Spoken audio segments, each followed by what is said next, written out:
All right, it's your boy JB with YoHashTagTV. We at the Know Your Rights Forum out here at the Delta House, and this is thrown by Omega Psi Phi and the Deltas. Right here, I got my homeboy, Dilla High Schoolian. You know what I'm saying? Mr. Brian Johnson, the commissioner. Let us know what's going on today, sir. Hey, Jimmy, good morning, man. Thank you for being out here, sir, and thank you for spreading the good news of what's happening in our community. We're not being reactionary. I mean, Omega Psi Phi fraternity through its Lamplighters program, Delta Sigma Thetas through their GEMS program with girls are year-round teaching our young people about the skills and knowledge they need to know to be positive, proud, and productive adults. And so today we're talking about the very important conversation of knowing your rights when and if you come in contact with police, knowing what you should do when that happens, and making sure that you can go home, making sure that we're not here to bash police, we're not here to make excuses for our people who are committing crimes, but for the good young people who are not necessarily out there terrorizing our community, but who are young people who are simply walking through their neighborhoods at school, who may come in contact with a police officer. We want them to understand what's the proper attitude and actions they should take to make sure that that interaction don't go bad. But and also good cops. I've made it very, very clear. We love good cops. They protect us. We want good cops to feel comfortable coming in contact with our young people. We don't want them to see our young people as threats, and we want them to do their job at protecting our community so they can go home to their families, because we need them with us. But we also know that they're not so good cops, bad cops. We don't love bad cops. But yet this forum is not here to out bad cops, but we want to make sure that when our young people come across police officers who may be out there randomly violating their rights, that they understand their rights are being violated, and they understand that there are things that they can do to file a complaint and help us identify if there again are cops who just don't care about rights. So let me ask you, in an average or percentage, how many people do you think don't know their rights? I think there are people who learn what they think are their rights by hearsay, who may read an article here and there and believe that this is something I can't do. A lot of misinformation. There are a lot of misinformation. Things like people telling you that you can't videotape. Well, that's the right. You have a right to be. That's illegal. That is legal. It is absolutely legal to videotape. Legal. Okay. It is legal to videotape in all 50 states and Puerto Rico. In the United States, and DC, I'm sorry.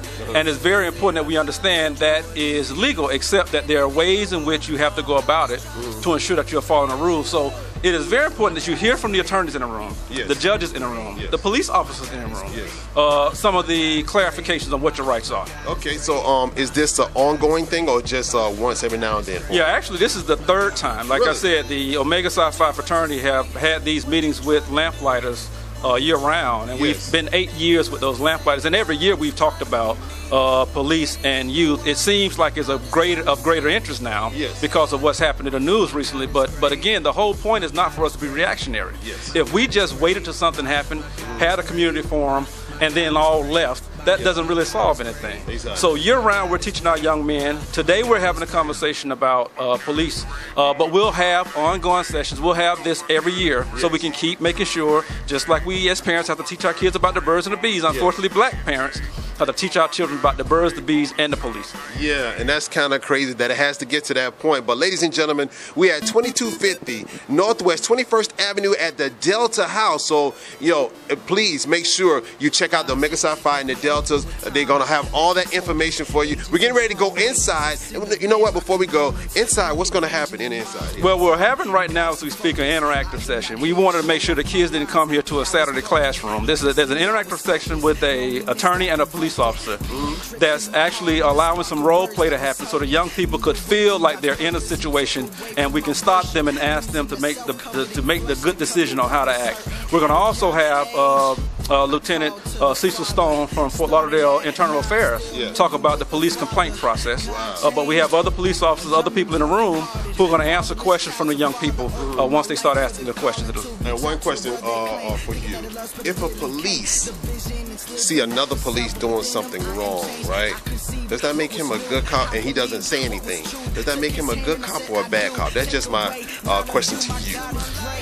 The difficult part of that question is that you want all people, citizens, elected officials, police, to respect the rights of others. We want all people to see others as human beings, which is why we think it's important that young people have good relationship with police and police have good relationships with young people, so that we don't see each other as threats. But we do know there are some cultures and professions that say there are certain ways that you act, there are certain ways that you do and don't do.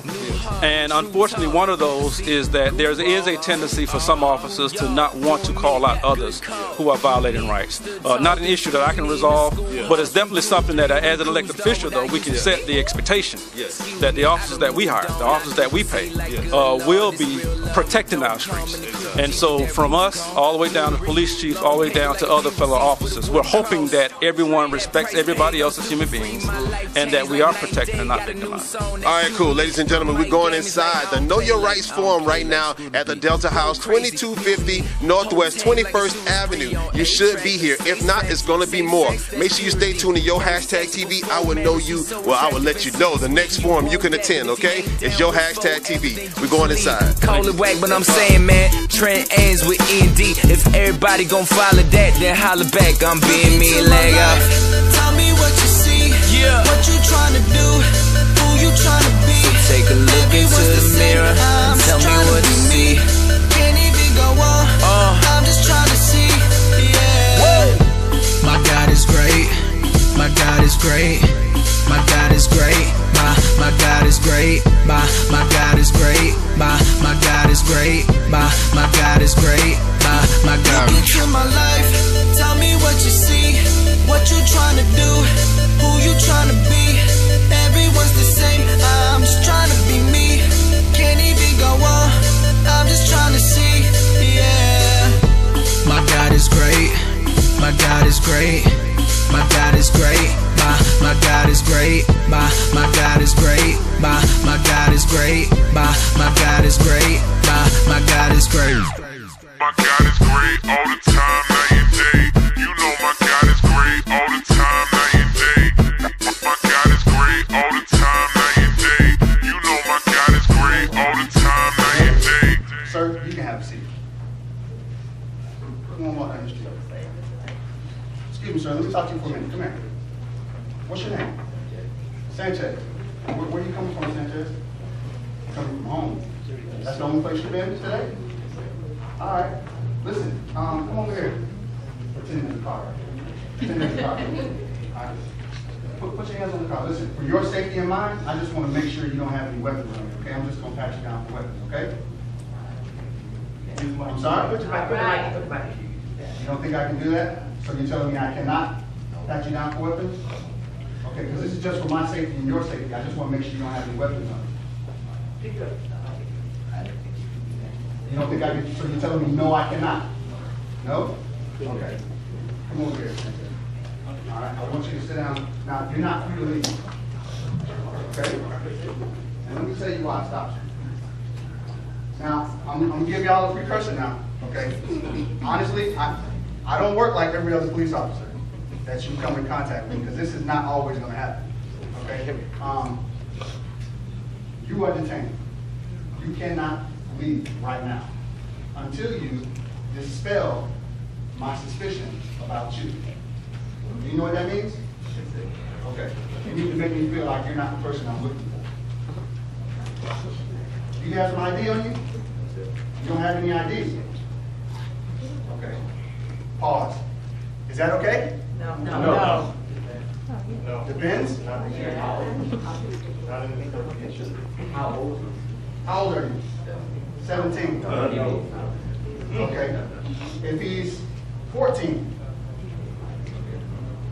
might be or is? Yes or no? No. Okay. Have a seat in my show card.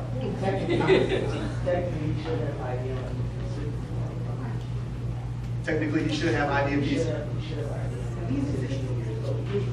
We'll get there. Okay. Okay.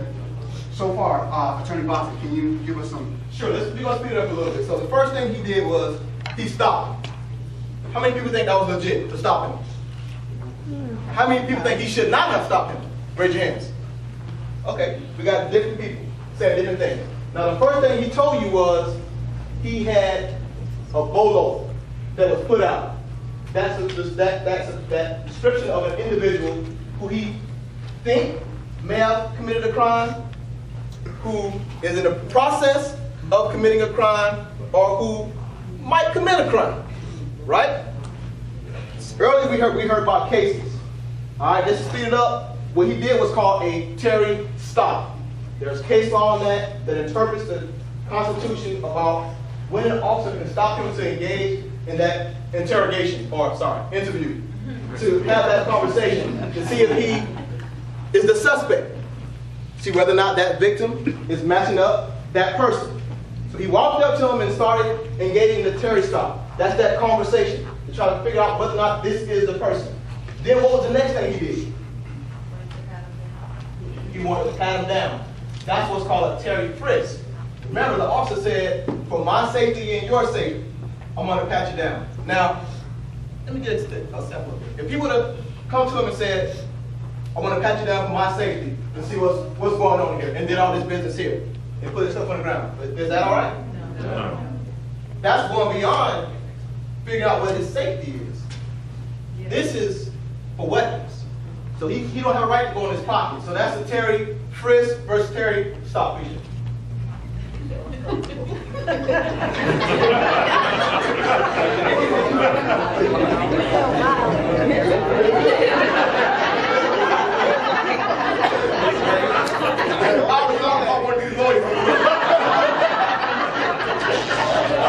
All right, so normally in my department, this is what we would do. Normally in my department, this is what we would do. I would have him standing there. I would have one of my partners go by and get the victim.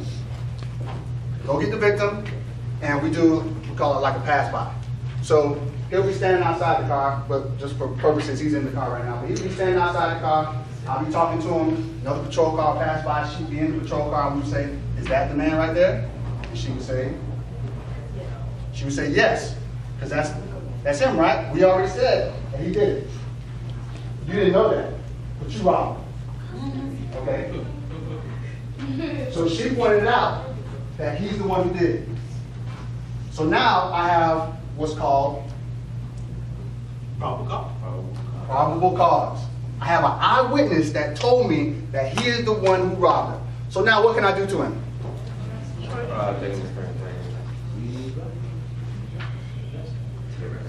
I can arrest him.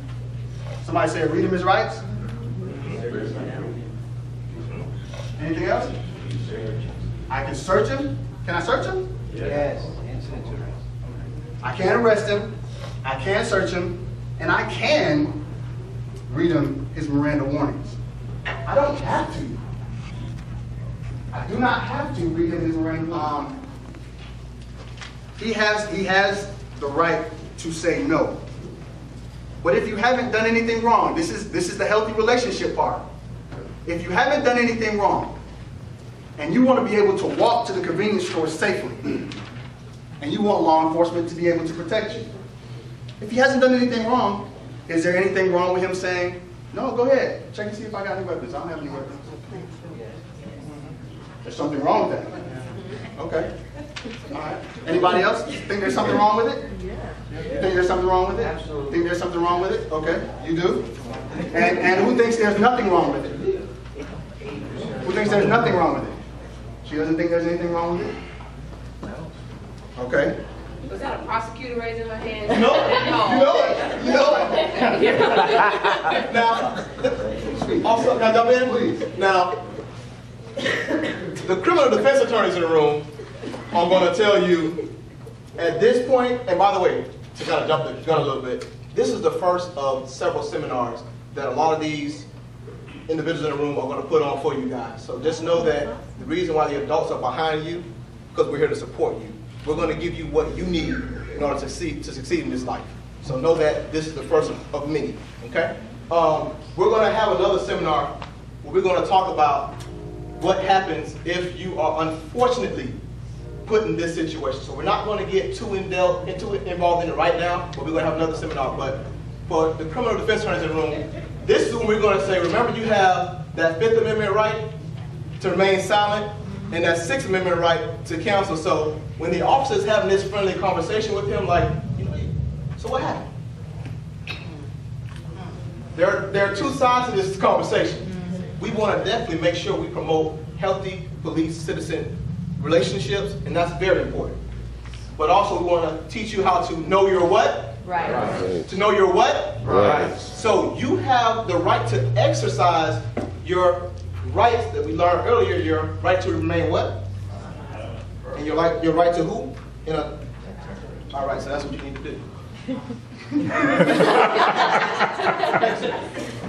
All right, I'm glad he exerted his right to remain silent.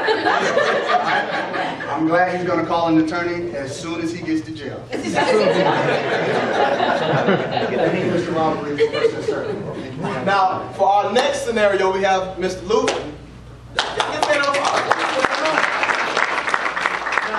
This is the scenario when Luke begged his mama for the car.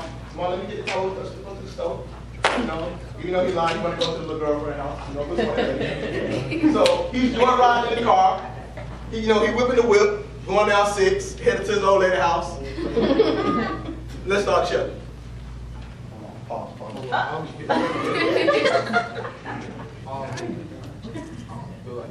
feel comfortable about it.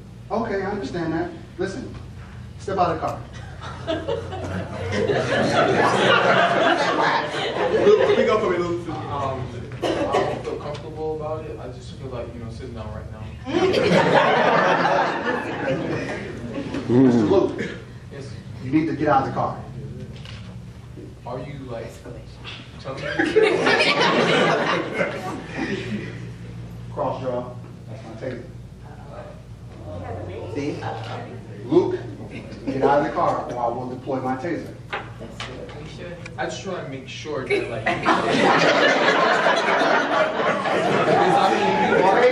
Taser.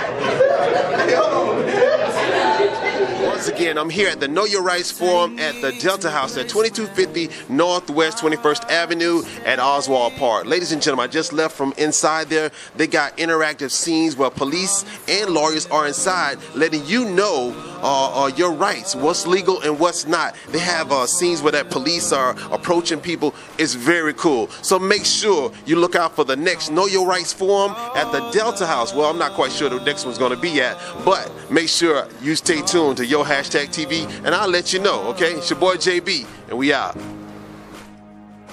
make mistakes, but sometimes that's the surface. When choices are demanded, and we tend to